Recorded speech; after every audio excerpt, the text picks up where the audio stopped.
الله الرحمن الرحيم كلنتي وعنا وناكسن داوديال مeel waliba naga daawanaysaan kusoo dhawaada Suwamen Somali TV oo alaaba aad ka daawataan maalin waliba hadahan oo kale TV-ga Study TV daawadayaal barnaamijkeena waxaanu toddobaadkan kusoo qaadan doonaa waxyaabo dhowr ah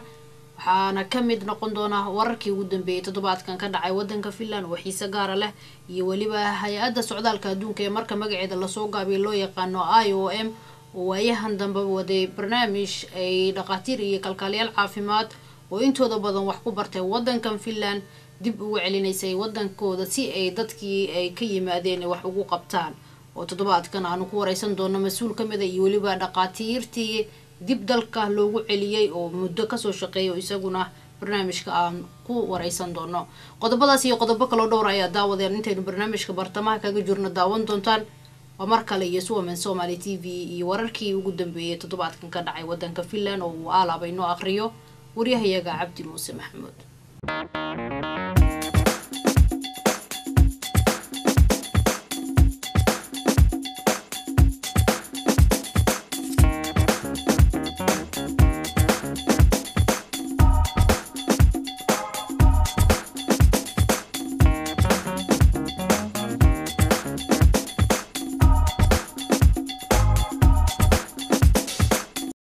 بسم الله الرحمن الرحيم داوديال كسو دواada caawa qodobada warkeena ugu door karoon tirakoobka shaqalaanta ee ugu dambeeyay dalkan Finland oo lagu dhawaaqay dadka finishka oo sanadkii tagay 2011 lacag aad u fara badan ku qarash gareeyay ama ku bixiyay isticmaalka alkoolada ama khamriga magaalada caruurta oo gudaha magaalada Helsinki laga furay wararkaas iyo warar kale oo faahfaahsan daawadayaal haatan kusoo dhawaada تراكوب لسمي بشي طبنات سنة كان لبده كل لبقية طبن كأيا وحوشية يا أما بدامين يا إن هير كشغل أنت دل كان فيلان أي مريسي بقول كيبا تطبع سنة كان هالك سنة كي تجي إسلا بشي طبنات لبده كون يكوب طبن كهير كشغل أنت وها لح دبي سجال بقول كيبا dadka shaqaalaanta ah bishii tobanaad ee sanadkan ayaa waxay gaarayaan guud ahaan dalkan Finland 180 kun oo qofood shaqaalaanta ayaa waxa loo aaneynayaa inay sababtay shirkadaha waaweyn oo muddooyinkii u dambeeyay bilaabay inay shaqaalaha dhimaan shaqaalooyin fara badanna ay shaqadii ka ceeriyaan sidaasna ay dad badan ku noqdaan dad shaqaalahan ah dhanka kale waxa sababay ay la leeyahay shaqaalaanta baahsan ee dalkan ku dhufatay shirkadaha yaryar oo iyaguna la tacaalaya dhaqaale xumi soo wajahday oo muddooyinkii u dambeeyay aad ula dhibaatoonayeen magaalada caruurta ayaa waxaa laga furay isla magaalada Helsinki gudaheeda madxafka magaalada Helsinki ayaa wuxuu furay magaalo caruureed goob loo bixiyay waxaana magaaladaas ay soo bidhaaminaysaa ama ay dib u soo nooleynaysaa taariikhdii hore ama tagtadii hore ee magaalada Helsinki magaalada caruurta ayaa haatan waxay ku dhex taallaa madxafka magaalada Helsinki waxaana dadku ay ku galayaan lacag la'aan canshuurta gaadiidka laga qaado ama baabuurta ayaa waxaa la doonayaa in lagu saleeyo sida gaariga ama baabuurka loo isticmaalay guddi ay u saartay wasaaradda gaadiidka iyo isgaarsiinta dalkan Finland ayaa waxay ka baaraandegayaan isla markaasna diyaarinayaan qorshe canshuurta gaadiidka loogu bedelayo ama loogu saleynayo inta gaarigu socday ama gaadiidkaas la isticmaalay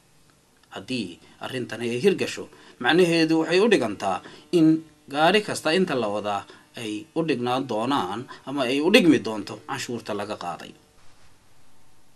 dadka finishka ah ayaa sanadkii tagay 2011 waxay lacag aad u fara badan ku bixiyeen isticmaalka khamriga lacagtaas ayaa sida tirakoob hadda la soo saaray uu sheegay waxay gaaraysay 840 milyan waxaana ay 130 milyan oo euro ka badan tahay lacagtii sanadkii ka horeeyay 2010 ay ku bixiyeen dadkaas khamriga daawadayaal warkeena caawa waa naga intaas inta aynu ku dhaafna daawadeel wararkii ugu dambeeyay oo inoo akhrinay wariyahayaga Cabdi Muuse daawadeel markana ku soo dhawaada barnaamij gaar ah oo aan ugu talagalnay inaan wax badan ku ogaatiin kaas oo ay diyaarisay hay'adda socdaalka adduunka ee marka magaceeda la soo gaabiyay loo yaqaano IOM oo waday muddooyinkan ugu dambeeyay barnaamij dhaqaatiir iyo kalkaaliyaal caafimaad oo intooda badan wax ku barta wadankan Finland oo dib loogu celiyay dalkooda si ay wax ugu soo qabtaan ayaanu toddobaadkan waxaanu wareysan doonaa mid kamid ah mas'uuliyiinta hay'adaasi iyo waliba dhaqaatiirtii dib dalka Soomaaliya loogu celiyay oo wax badan ka soo shaqeeyay daawada barnaamijkaas waxa ay noo daadihin doonaa wariyahayaga Cawil Aadan Dhoorre si aad wax badan u ogaataan daawadayaal barnaamijkaasi nala daawada. daawadayaal halkaani waa stuudiyaha telefishinka SSTV oon maantay barnaamij gaar ah oon ugu talagalnay inay dadweynuhu wax badan ka faa'iidaan isla markaasna ay ogaadaan waxa hay'adda IOM ay qabato iyo waxay meelaha ay ka howlgasho intaba. barnaamijkan sida gaarka ah aad uga daawan doontaan telefishinka SSTV waxaa igala qayb galaya Dr. Cali Cumar Cabdi iyo waliba sidoo kale Siciid Jaamac Guuleed. aan ku hormaro marka hore Dr. Cumar. Doctore ku soo dhawow marka hore telefishinka SSTV studiyiisa kadibna bal magacaaga iyo title-kaaga dabcan way ku yaqaanaan laakiin haddana bal xasuus weynaha ku daawanaya. bismillaahi raxmaani raxiim. magacaygu waa Dr. Cali Cumar Cabdi kuna takhasusay mataqaanaa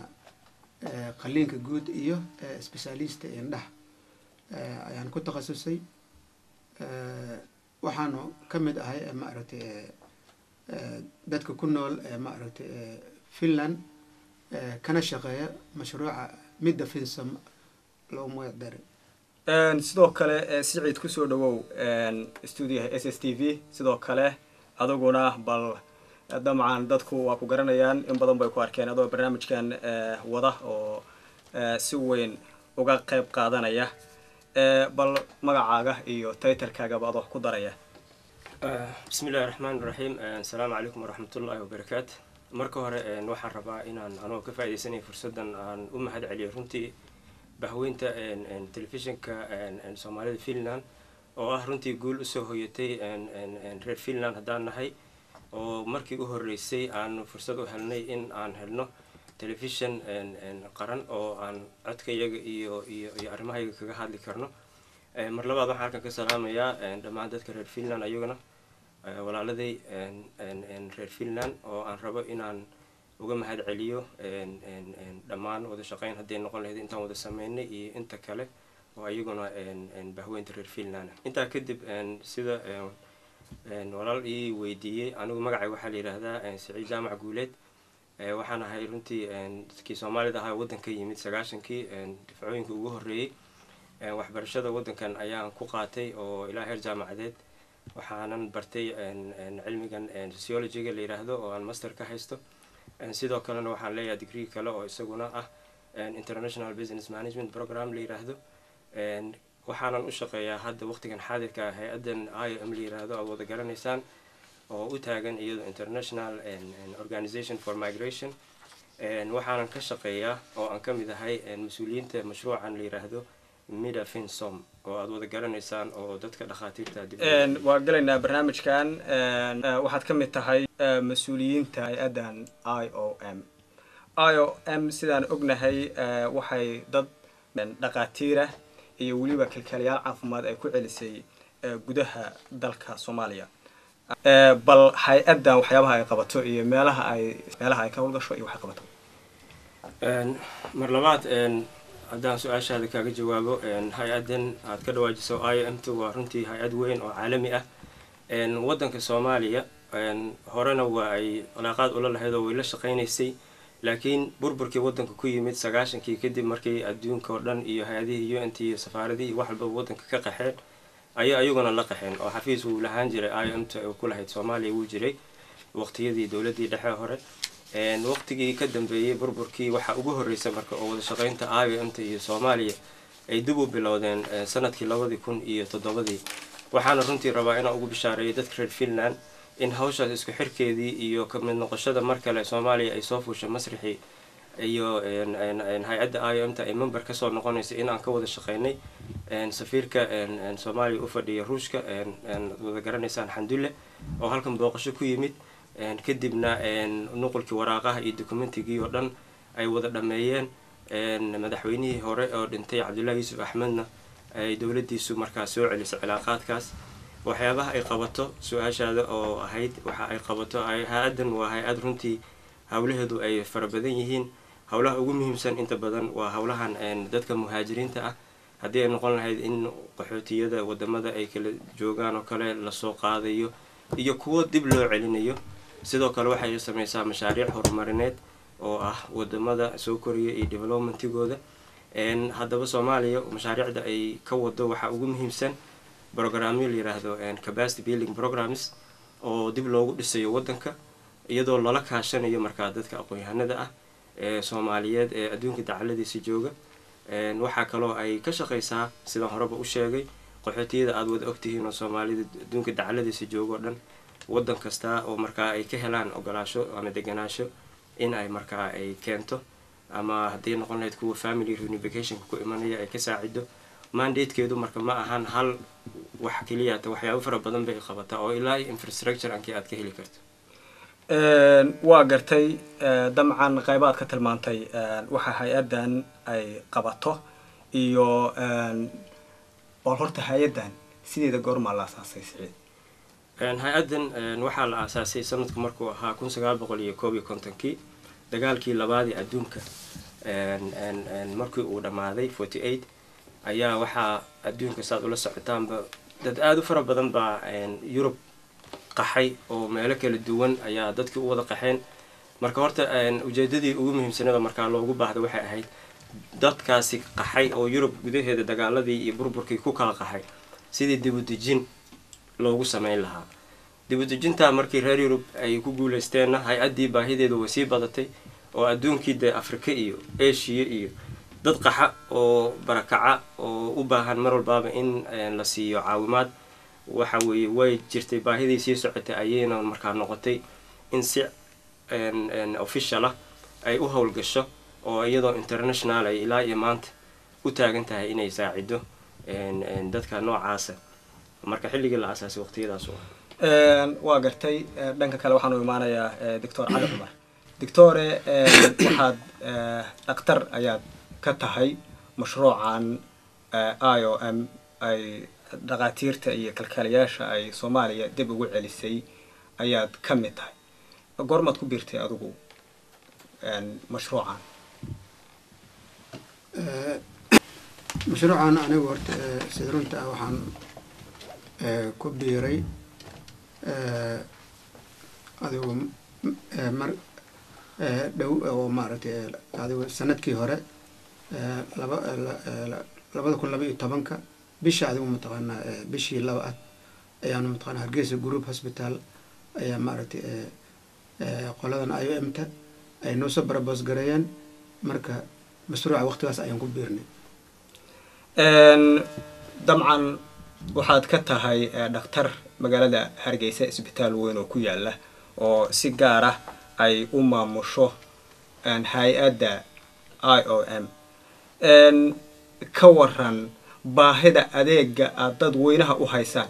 isla markaasna ay mashruucan ka faa'iidayaan maxaad ku tilmaami kartaa Dr. sida runta maaragtay horta waad garan kartaa caafimaadka baahi weyn baa looga qabay maaragtay isbitaalka hadda aanu ka shaqeyno. sida runta sababtoo ah ma aysan jirin dhaqaatiir mataqaanaa specialist noocayn oo kala ah ma aysan jirin. marka nasiib wanaag markii aynu tagnay maaragtay aad iyo aad ayaanu mataqaanaa isbitaalkii welihiis isugu dabaridnay oo wax weyn baanu ka qabanay. baahi weyn hadda isbitaalka waagii hore aan bilaabayni cidna ma ay joogin laakiin hadda waqti xaadir ah isbitaalka meel kale istaaga ma laha sida mataqaanaa loo gartay in mataqaanaa waxaa la yiri dhaqaatiir baa timid oo ka yimid Finland oo maaragtay nooc waliba takhasus waliba leh. marka saas ay dadweynihii maaragtay isbitaalka ugu soo jabeen oo isla markaana isbitaalkana waa isbitaal ka jaban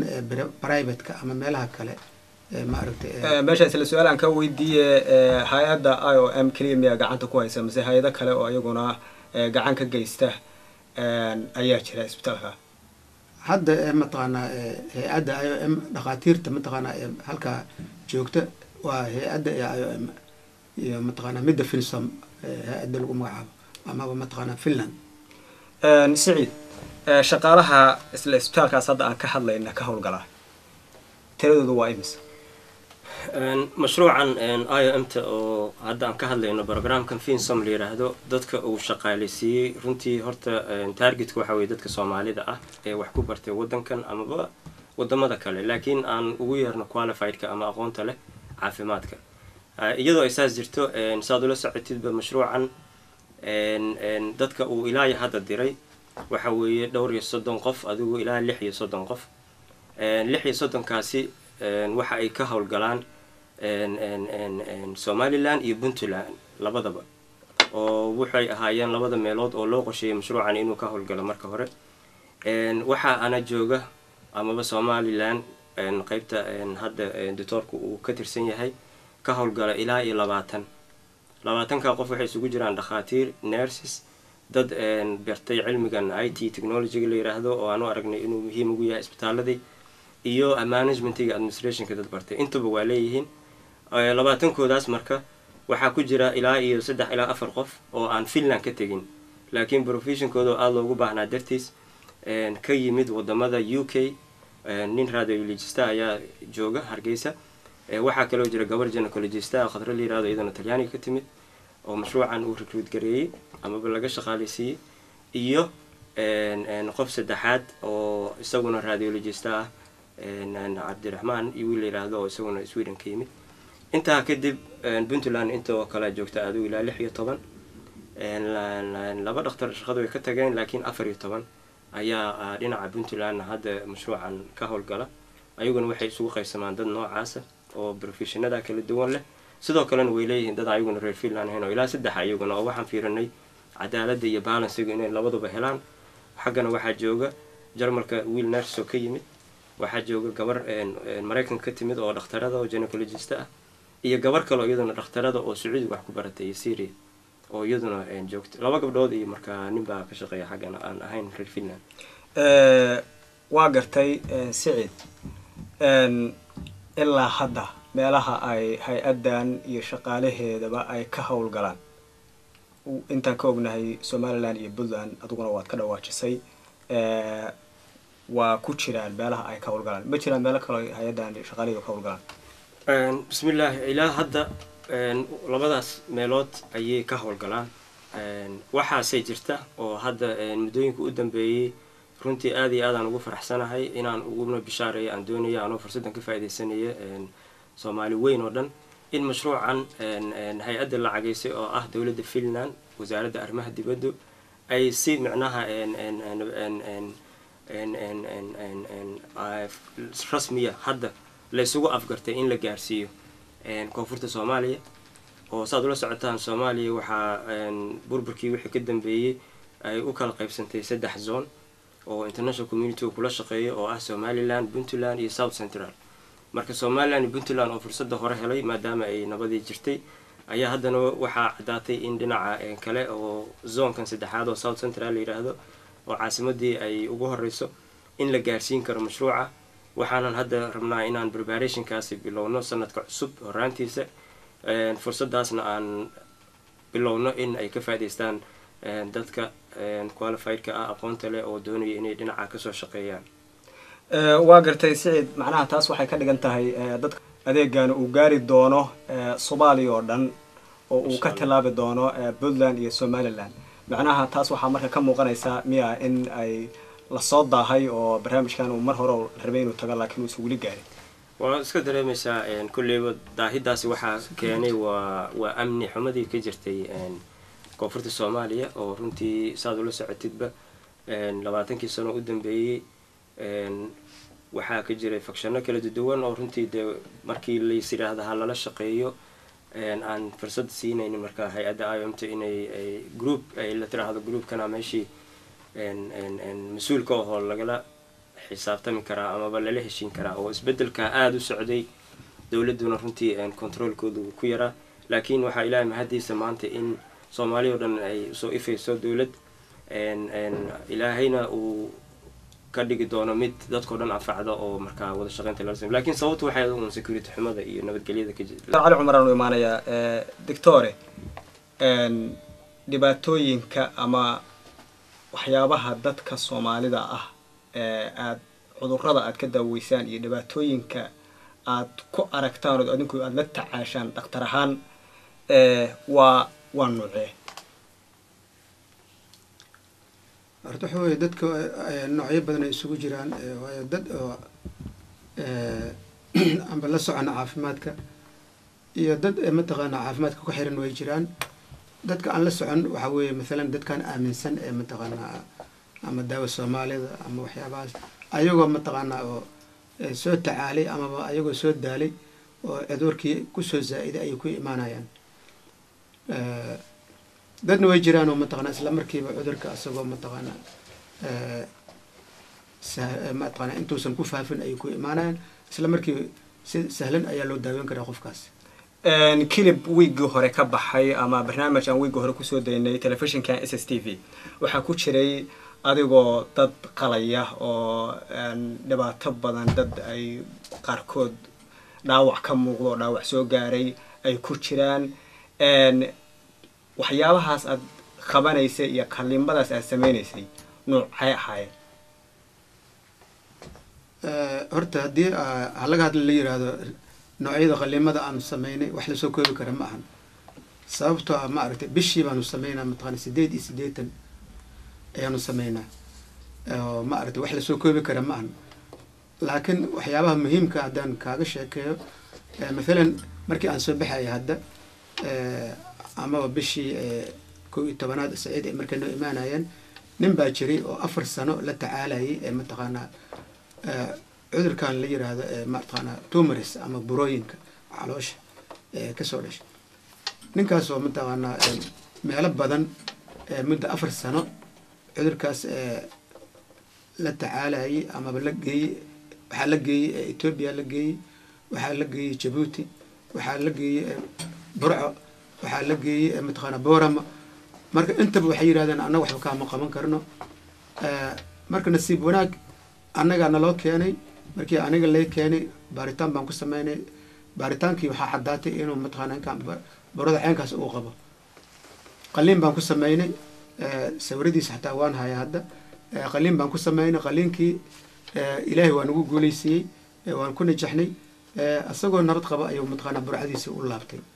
asalkiisana reer burc u ahaa maaragtay maalan ninkaas oo kale qaliimadana waxaa la yiri mataqaanaa ila dhowr maaragtay qaalibay marna waxa weeye lacag la-aan baa u geysay meelaha qaarkood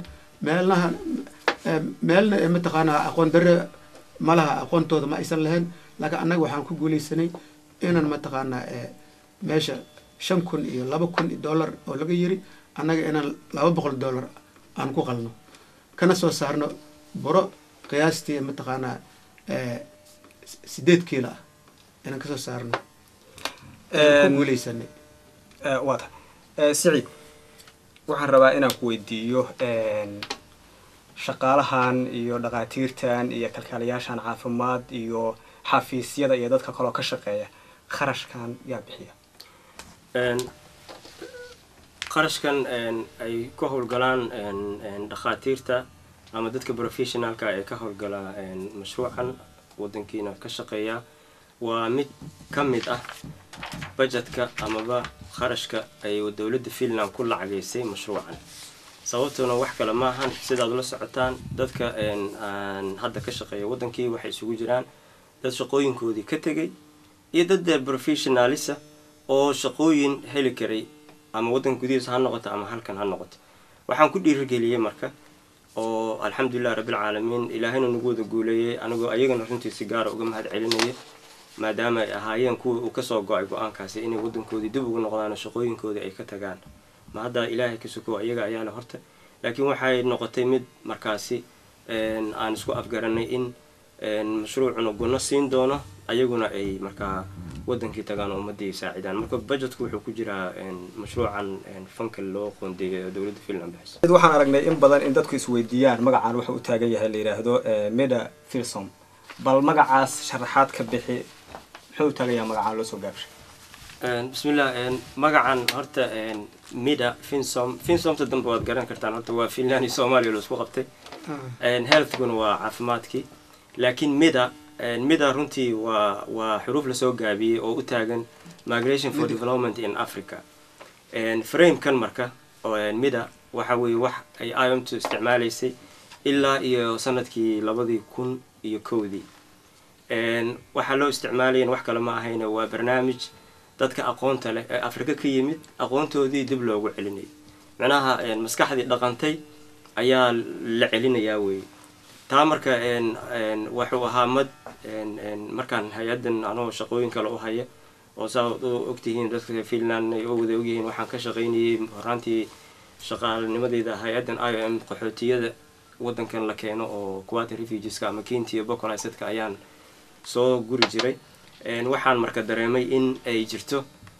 framekan in wadanka iyagii laftigiisa la geyn karo sanadii ugu horreysay oo dhan horta caqabad waxay iga haysatay nabadgelyo xumada Soomaaliya oo dhan oo la isku qaban jiray markii dambe alxamdulillah rabbil caalamiin anigoo la kaashanaya dhaqaatiir Soomaaliyeed oo runtii aan aad uga mahad celinayo ayaa waxaanu anagoo midaysan aan si fiican u dood dheer ugu galnay in Soomaaliya aan la isku qaban laakiin meelaha nabdoon laga qaban karo mashruucan lagu dabaqi karo midada waxa la yiraahdo dadka aqoonta loo Afrika dib loogu celinayo wadamadoodii saas uu ku bilowday pilot phase u horeeyay oo aan anigu coordinator-ka ka ahaa 2007 ilaa iyo dhamaadkii 2009 phase-kii labaadna saas uu noogu bilowdo isaguna FinSom u noqday insha Allah dabcan hadda halkan baad joogtaa oo waa degantaa baan u malaynayaa wadanka kan Finland waan degana fasax baa ku timid miya fasaxan ku imid dhawaan markay waad ku laabanaysaa shaqooyinkii iyo gudihii Soomaaliya insha Allah waan ku laabanayaa waayo baahi weyn baa ka jirta dalkii waa gartay xagga qalabka iyo dadka waxa lagu qalayo iyo qalabkan waaweyn oo dadka lagu la tacaalo ma yaalaan isbitaalka ma laga helaa horta isbitaalka markii ugu horreysay annagu shaqada aan ka bilaabaynay waxaanu ka bilaabnay shaqada mataqaanaa meel store weyn oo lagu kaydiyay qalabka caafimaadka isbitaalka Hargeysa Group Hospital halkaas oo aan ka baaraynay muddo aan kala habeynay halkaas aan kala soo baxnay qalabkii aan ku shaqayn lahayn oo halkaas aan ka helnay inkastoo uusan ku filneen haddana qalab lagu shaqayn karo waa maaragtay waan ka helnay oo shaqadana saasay mataqaanaa aan ku bilownay kadib markii aan muddo habeentii storekaas aan habeynay qalabka isbitaalka ayuu yaalaa waxa naga dhimagna ayo intaan weydiisanay oo noogu maqan oo maaragtay welina ma soo gaarin welina ma soo gaarin Siciidan ku laabanaya qaarna waa soo gaarin Siciidan ku laabanaya Siciid mashruucaani waqti intee leeg ayuu sii soconaya bismillah su-aashaad anoo ka jawaabi doono waxaan rabay inaan wax yar kabo su-aashii aad weydiisay doctorka ku saabsanayd qalabka runtii mashruucan caqabadaha ugu waaweyn oo hor taagan waxaa ka mid ah quality-ga qalabka isbitaalada ay ka howlgalaan dhaqaatiirta maadaama aad ogtihiin wadankan aan joogno Finland oo aad u horumarsan iyo wadanka iyagii oo wax walbaaba dee burbur dawladeed iyo dhibaatooyin badan isagoo ay jirta ayaa haddana Afrika u siiya waxay noqotay marka in mashruucan dadkii uu diray qaarkood shaqooyinkoodii aan u qabsan waayeen qalab xumo jirta dartood laakiin taa micnaheedu ma ahan inuu qofka hadduu wadankii tago uu waxba qaban karin waxaan rajaynaynaa marka in insha Allah tacaala mashruucan mustaqbalkiisa dambe iyo sanadaha soo socda maadaama hadda la dareemay daraasaadna lagu sameeyay qalabka loo baahan yahay nooca uu yahay qaabka loo maintain gareyn karo oo haddii de machine hadda la iibiyo oo machiinkii cid ku shaqayn taqaanaa la waayo amaba spare parts yar oo u baahan yahay cilad ku jirta laga saari waayo waxay noqonaysaa mid iyadu laftigeedu aan wanaagsanayn marka hadda wixii oo dhan waan fahansanahay dhaqaatiirtuna daraasaadii way dhameeyeen waxaan rabnaa inaan dawladda Finland ka codsano in qalabka aad iyo aad muhiim ugu ah shaqadooda in loo helo haddii la yiraahdo mustaqbalka dhow tan kale mashruucan iyo sii socoshadiisa haddii aan ku daba qabto waxa weeye mashruucan kulleeba sidaan markii hore ka dhawaajiyay waxaan rajaynaynaa inuu laba phase kala geli doono phase waxa weeye kii hore u socday oo Somaliland iyo Puntland mashruucoodii socday in la sii wadi doono oo aan ku rajaynaynaa dawladda Finland inay taas soo dhaweynayso kan kalena waxa weeye ku soo biirida dhinacii saddexaad ee South Central gaar ahaan magaalada Muqdisho iyo gobolada koonfurta ku yaala oo dhan in mashruucan uu gaaro taana waxay noqon doontaa mid diyaar garowgeedii hadda la bilaabi doono waxaanan mar labaad rabnaa inaan halkan anoo ku hadlay magacaayo inta aan uga mahad celino dowladda Finland taageerada ay la garab taagan tahay mujtamaca Soomaaliyeed haddii ay noqon lahayd dibdhiska waddankoodii haddii ay noqon lahayd waddankan aan degannahay intaba gabagabadii ayaan ku dhownahay amaba sooba gaarnayba Saciid waxaan rabaa su-aasha ugu dambaysa aan rabaa inaan ku weydiiyaa waxay tahay maxaad dadka waxbartay ee waddankan jooga ama wadamada kale ee Yuruba jooga ayagoo xagga caafimaadka iyo kalkaalisada iyo qaybtan IT-ga sheegtayba wax ka bartay ama yaqaanay ku taaqusay maxaad ugu baaqaysaa Saciid waxaan ugu baaqayaa runtii nin walba oo damiir leh waxa uu dareemi karo oo ah in aqoontaada iyo xirfadaada iyo xoogaaga aad uga faa'iideyso waddankaasi burburay oo 20 sano dhibaatada ku jiray iyo dadkii joogay oo ayaguna sidoo kale u dhibaataysan aqoontu waxa weeye ma aha kaliya tan jaamacad looga soo baxay ee qalbiga saliimka ah qofka uu wato ayuu ku saacidi karaa walaalkiis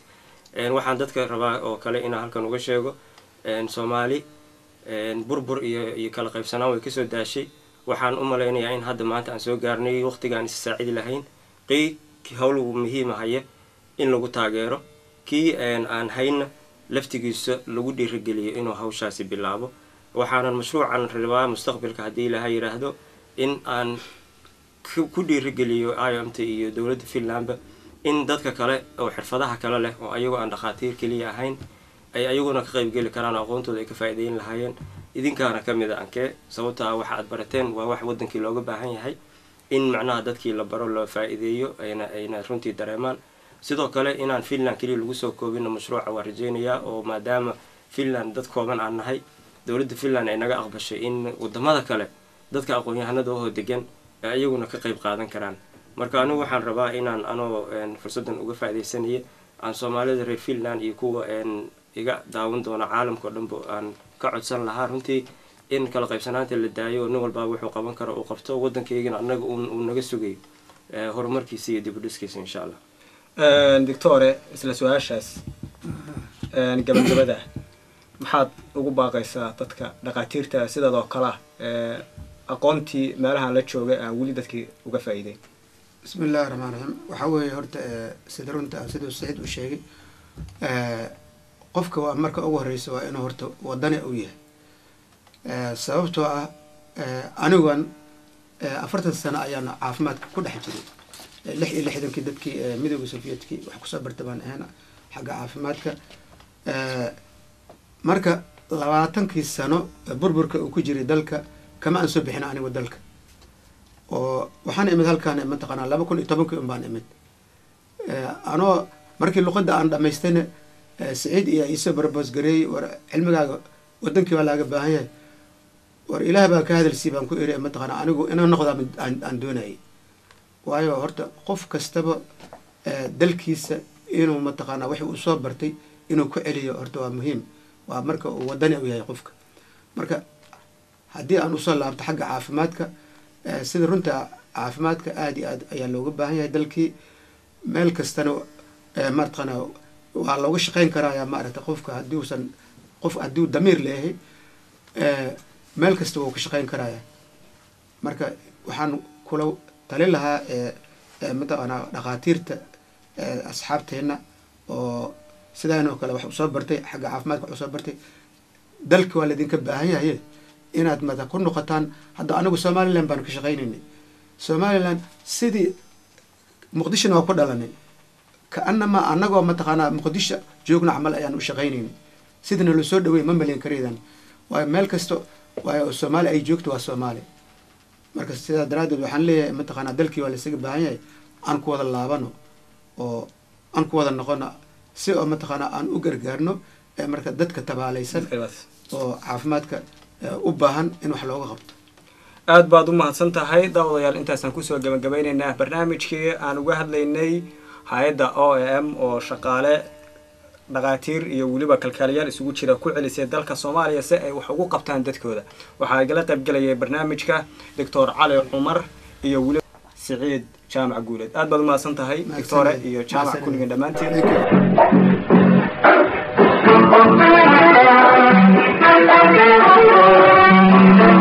halkani waa isbitaalka ugu weyn Somaliland Hargeysa Group Hospital. Isbitaalkan waxaa lagu daaweeyaa 100 qof maalintii. Shaqaalaha ama dhaqaatiirta ka shaqeysa isbitaalkan waxaa ka mid ah shaqaale ka yimid waddanka Finland oo isugu jira kalkaaliyaal iyo dhaqaatiir. Markii la isku daro waa 16 qof. dadkaas Finland ka yimid ama dhaqaatiirta Finland ka timid waxaa ka mid ah Dr. Ali Umar. inkastoo ayaa waayii hore dhib aan kala kulannay oo sababtoo ah la qabsashadii maaragtay jawiga iyo isbitaalkii iyo wixii isku dibridkii qalabka iyo wixii anigu waxaan ku dhashay magaalada Jowhar meel 90 kilomitir u jirto caasimada Soomaaliya ee Muqdisho sanadkii 1950 ayaan ku dhashay waxbarashadeygii maartaan dugsi hoose dhexe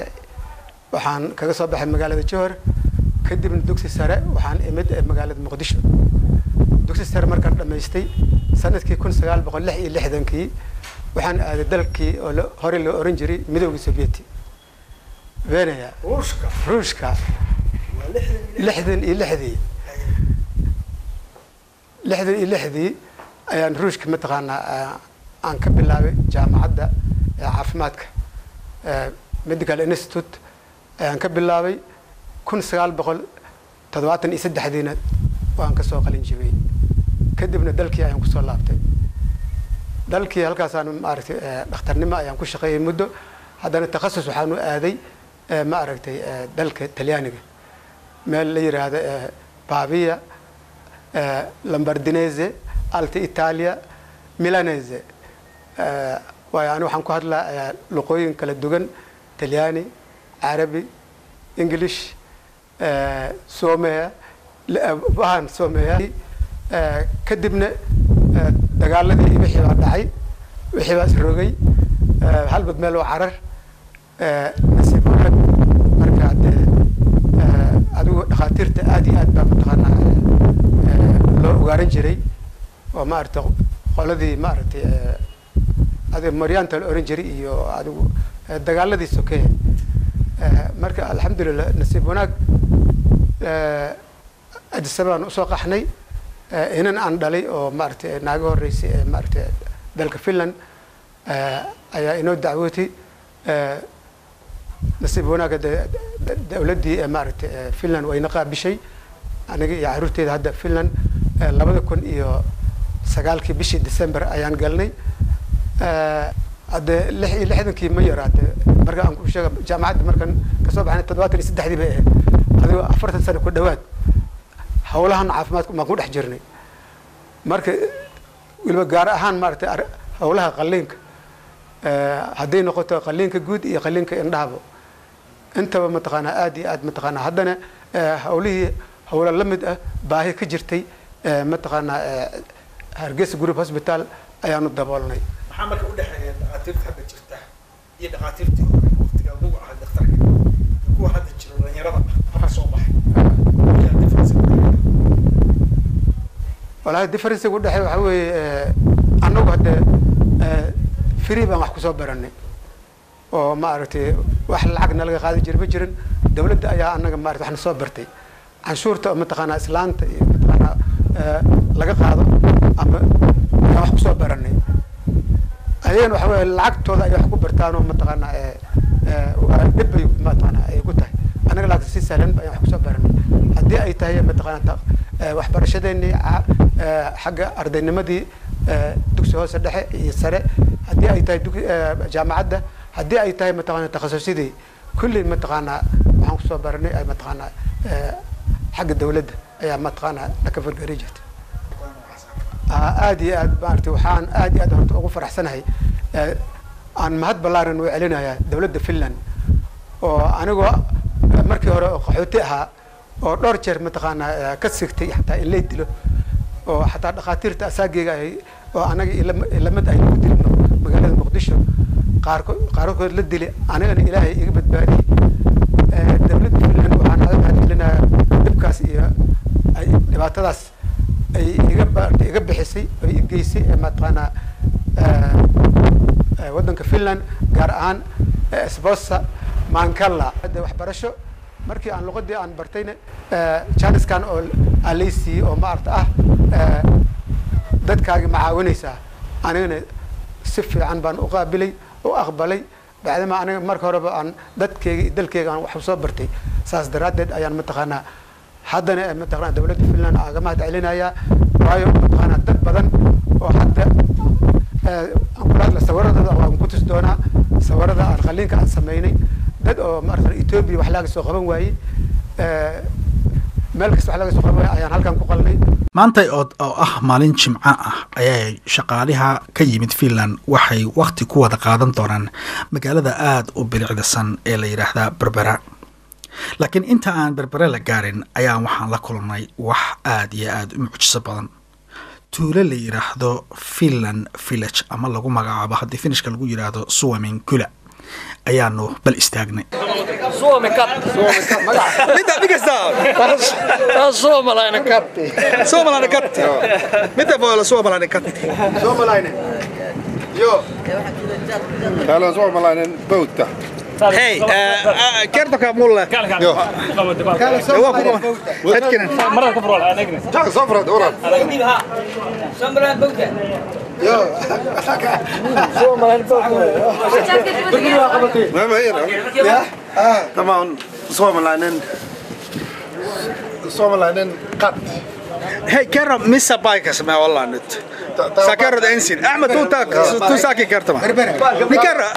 Täällä on Berberässä. Joo. Ja tämä on ihan, sanotaan on ihan Suomi-kylä. Suomenkylä. Joo. Miksi tämä on Suomenkylä?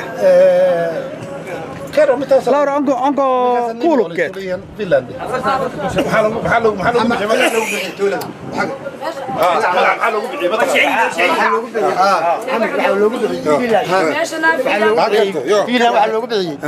waqtigii hore ayaa Finland ayaa hangarada dhisteen halkan store-ka raashka la dhistay Finland baa dhistay saas magaca kula baxday marka okay hey kerro suomeksi miksi täällä goorma loo bixi kaa u sheeg waxaa loo bixiyay dawladii Maxamed Siyaad Barre markii xukuumadda dalkan inta aynaan tegin xeebta aad u quruxda badan ee Berbera ayaan safarkeena haddana waxaan la kulannay dhaanto kolay Soomaalida dhaqan ayay u leedahay dhaanto laakiin dadka Finland ka yimid waxay la soo kala bixin kaamirooyinkooda ayaga oo markaasi aad iyo aad ugu faraxsan inay haddana qurac hoosti oo dhaanto lagu cayaaraya la kulmaan dhaqaatiirta wax daaweysa wiigii oo dhan oo shaqada ku mashquulsan hadda waxayba ku mashquuleen masawiro iyo dabaal iyo harakaad aad iyo aad nolosha muhiim ugu ah finishka waxaa lagu yiraahdaa Virkistus Mark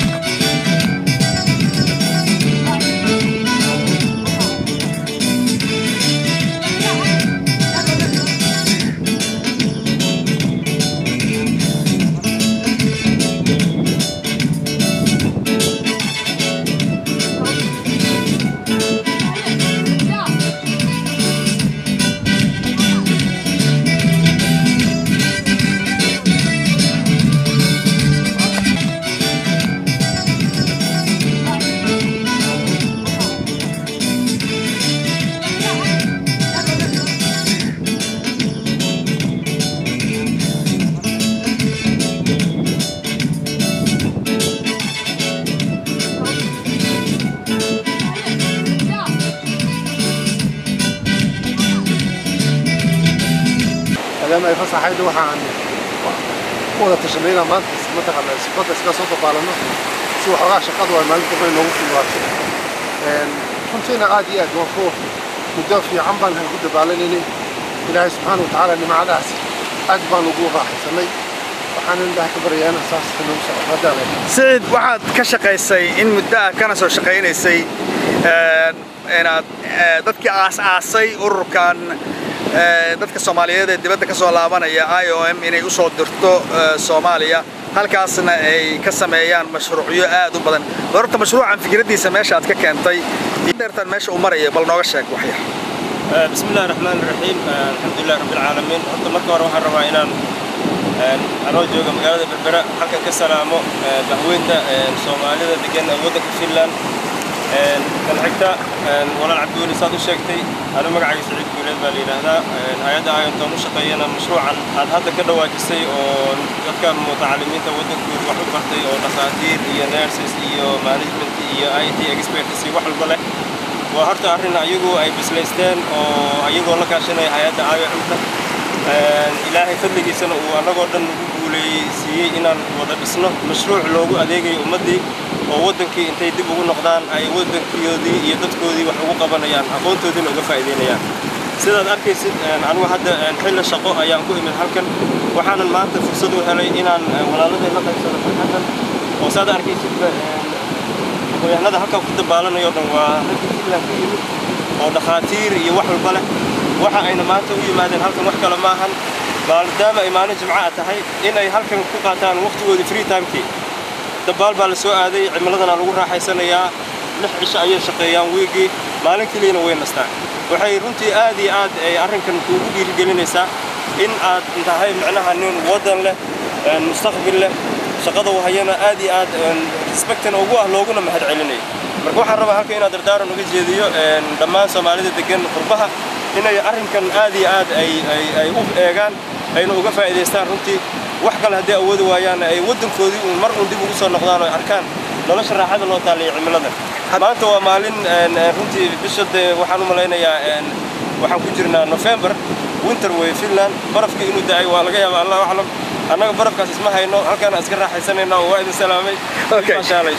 Axmed Wali magaaladan Berbera waa magaalo aad u qurux badan waa magaalo xeeb leh waa magaalo dekad leh waa magaalo airport aad weyn leh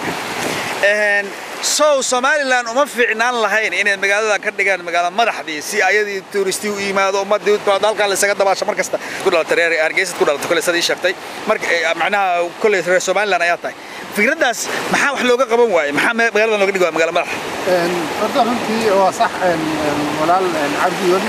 magaaladan waa magaalo qadiimiya taariikhda Soomaaliya ama Somaliland aad qiimo ugu leh muddo hore ayay magaalo ahayd Hargeysa magaalo ahayd dibka ugu badan oo jira runtii waxay tahay waxa u dhow magaalada Hargeysa ayaa u dhow muddo yaro kooban oo saacad iyo badh adila ugu badan 2 saacadood ayaa lagu tagaa Hargeysa sababtaas baa waxay kaliftay magaaladan Berbera inaanay magaaloobin maxaa yeelay dadka dawladda u shaqeeya inta badan Hargeysa u hoydaan oo guryo ku leeyihiin aroortiina badankooda waa laga soo shaqo marka sababta dhawaanshaha ayaa horta runtii cilada ugu badan Hargeysa haday ka dheeraan lahayd waxa runtii noqon lahayd magaalo laakiin hadda su'aasha isweydiiyay maxaa loo magaaleyn waayay magaaladan waxaad aragtaa hadda xeebta aan ku dabaalanayno ilaa maanta dhan ku dabaalaynay wax ku mudaya ma jira hatta iska dabahal malax wax ku cunaya male lama nadiifin iyada natural ahaan bay u tahay nadiif runtii waxaan isleeyahay waa meelaha ugu qaalisan oo dadku ay ku dabaalaan mataqaanaa ugu business ka suura galiga dadkuna ay ku raaxaysan doonaan waxaan rajeynayaa arrintaas inay hadda ay aad dadka ugu soo isweydiinayo maxaa magaalada hadda waad aragtay guryo aad u badan baa laga dhisay oo bariyo hore ka jirjir wadooyin waaweyn baa laga sameeyay marka waxaan rajeynayaa in insha Allah taala muddooyinka soo socoto inay magaalo weyn noqon doonto haddii la yiraahdo dalkiisa waa fikrad aad u macaan runtii xagee fikradaas ka dhalatay sidee macquul ugu noqon doonto haddii ka bacdi ma laga dhigi karaa si hadda ka bacdi wallahi fikradaas kulleeba waa fikrad qof walba oo qurbaha ka yimaada uu isweydiin karo markuu halkaan yimaado soo la socotid dadka qurbaha jooga waxyaabo fara badan ayay soo barteen oo hadda markii aan Soomaaliya hore u joognay intii la yaryaraa bad iyo qorrax iyo wax qiimo aan ma lahayn laakiin markii dibadaha la tagay oo qabowgii barafkii la arkay waxa soo baxay in ay lacag tahay waxaan oo dad ay lacag ku bixiyaan sanadkoo dhan intay wax aruursadaan marka halkan aniga sanad walba waxaan la imaadaa carruurteeda iyo xaaskeyga si ay ugu jooy gareeyaan cimiladoodii wadankoodiina u yimaadaan waxay marka ay arrinkan ka dhalatay mar aan xaaskeyga carruurteeda halkan anagoo joogna aan isweydiinay xeebta intaan la eg oo haddana saa nadiif ku ah si walaal Axmed u sheegay oo aan dadna joogin magaaladii maxay ku dhacday taasaa discussion ka bilowday oo markaasna fikirku uu noqday alla ilaahay waxay ahayd in magaaladan laga dhigay caasimadda wadanka Somaliland Hargeysa inta ay tahay in halkan laga dhigo si markaas maadaama dekad ay leedahay magaaladan airport weyn ay leedahay oo koowankan Hargeysa commercial ahaan ay fiicnaan lahayd in halkan noqoto xadaaradii ilbaxnimadan ay tahay magaalo bad iyo xeeb leh in dadku macnaha ay ku noolaadaan marka taas ay ahayd fikirka soo ku yimid waana rajeynayaa Axmed soo sheegay in mustaqbalka dhow magaalada ay noqon doonto magaalo weyn oo caasimad insha Allah aad iyo aad waxaad ii sheegtaa xeebtaan iyo maanta meesha waxa u timaadeen bal iga sheekee maanta waa maalin jimca ah maalinta fasaxaan ka nahay shaqada وحنون مستشار إنان وكنا سنة أسبوعا وحيابي ليسوا شقي ودنا معنا وحيابي كبرنا وحيابي مريدنا لها ستريس كشغال وحدي صح إلا سجى بابي ولا سجير سي الله على الإنرجي فرعوني لو شقين كان أسبوع عيد صح ما شاء الله بالبر وحن معنا دور كيس أسبوع ومر سومالي فينا وحنا نصيب وإذا كان نصيب بدنا هنا هالكن عمان ما أنت مش اللي وجهه أوجد إن شاء الله أنا جاني نادي كنا ناودك وصل الله بتاعنا بل عذر أنا لقيت شتا أدر عبد الغا أدر علي 1966 أو حكم بحضي جامعة هذه روشك دكتور هلا قطع سوبلد بالحيبتان يليذ بالنورشي هوري بالوحي رو كسب سنة تابع والله عادي ما أرد حيبتان هذا متقنا بربرة وحب عادي وناكسن وسيد رنتي متقنا وحب دقن وسيدي بدون هنتي وكلام ما هو متقنا هيركو كدفاعي لكن هل كانوا يدقنتها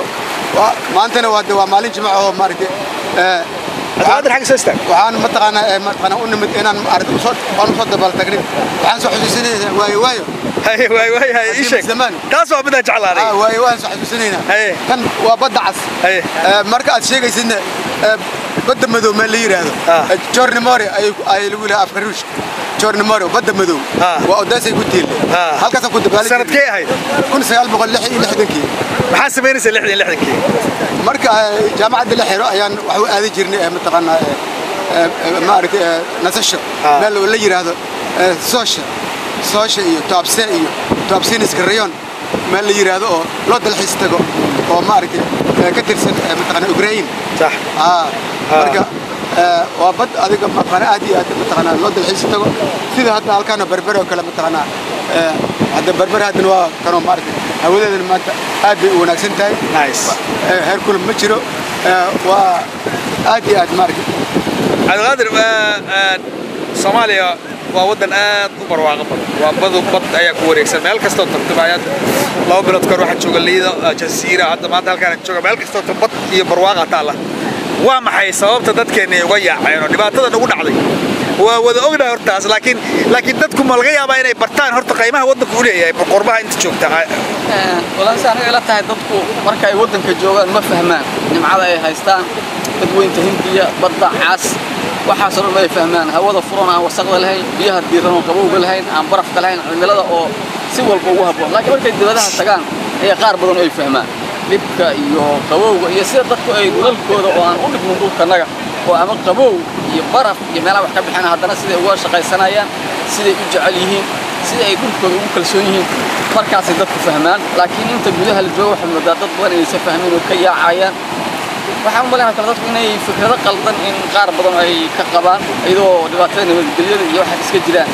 haddana inay u haystaan inay Yurub markii la tago inay tahay janno inay jannada gelayaan oo maartay wax walba keenayaan laakiin sidaas ma aha ay tagaan xaqiiqada ogaadaan markaas dhulkooda qaar badan ay soo xasuustaan sida dad badan oo qurbaha ka yimaado aragtaan oo dhulkooda wax uga qabsadaan dhaqaatiir macnaha aad كتمت دبدة أو هل كان سقوط تبت ما أنتنا وجران وحال كان شوفتا بدأ قاتير ينرس سقوط جرا شقاء أد وحوق لا يستال كأديك وكشقيا هنا أركا مركب مع عالم يعني تاويل التمادان هل كان مالك سقوط بالتان أنا مسك هذا كفرتان بس واحد صومالي كتير جرت متها هذا العلي شكاس والله وحوي متقنا أرتا هذا دلك يعني هذا كانوا مرت خلالاسة يو حبة يو كده عادي هذا هل كان بربر مرت وعمل دقن أو حسلون أو عادي متقنا مسك هذا يوم كده جنينا مركب مركي أنا متقنا متبادل عن هرجيس جروب هسبتال كشقين هني مركب هل كان هذا أنا مسك هذا كده جنة أو فرستريت متقنا أنا جو فريش أنا متقنا أنا بري أو شفت ذا شغلي كلها بنا أدو إلى رأي لك النقطة ما حد أنت كنت قصته أنا جو حوي جنرال سيرجن خليني كجود يوم متقنا إنها يوم كنت قصصي كل ونوا وهذا أركتي أدو أنا جو ما تخلين سميني هرجيس جروب هسبتال qaliimo fara badan ayaan sameynay oo lagu dirsaday adiguna maxaad ku taqasutay cabdiqaadir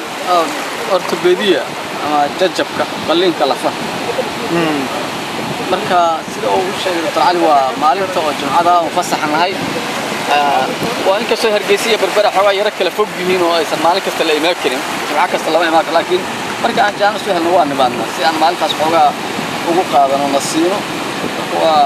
aad iyo aad ayayna maartay ugu fiirsanaa ugu nafsanaa relax fiican ka helnaa xogaa waa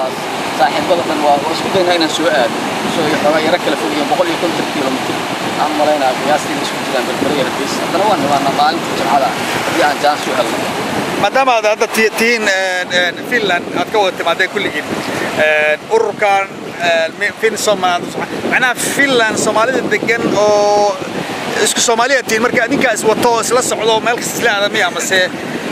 Soomaalida kala u sinantiiba ana badanaa waxaan Soomaalida kale muxuu ahaa reer Somaliland saaxiib wala nahay laakiin inta ugu badan annaga maanta oo dhan isla wada joogno meesha shaqadii ka wada shaqeyno anagoo group haddana guri wada degannahay mashruucan Soomaalida Finland ka timid kaliya أنا كم ترسنا محاكم إذا سومالي كله توقف من ضمن كله تريانيكا إنجليزكا كندا مركا يقلب تقول واسرنا هذا وحنا رسول الله حسن مبارك وترك سومالي ريل يوكي أنا رسول الدكتورة سخطرة وإذا سومالي تريانيكا يوم فينيش لنديس حتى تقولوا مشروع محكوم مركا أنتوا بدنا نقول رسولنا لكن أصحابنا كلنا مجالات هذا ما ستيكلي inta aynu ku dhaafna daawadayaal barnaamijkii gaarka ahaa ee aan filayay inaad si aad uga wada hesheen intiinii daawatay daawadayaal guud ahaan toddobaadkan intaas ayaynu kusoo gabagabeynaynaa barnaamijkeeni Women Somali TV dhanka kaamirada waxaa gacan iga siiyay Maxamed Mataan iyadoo barnaamijku igala qayb galay awlaadin dhoorre iyo waliba Cabdi Muuse Maxamuud waa anigoo nadiif calishadoora daawadayaal oo idin leh tan iyo intaynu toddobaadka dambe haddii Allah wadaliyo ogolaado hawada dib ugu kulmi doono sida iyo nabadgelyo wassalaamu calaykum waraxmatullaahi wabarakaatuh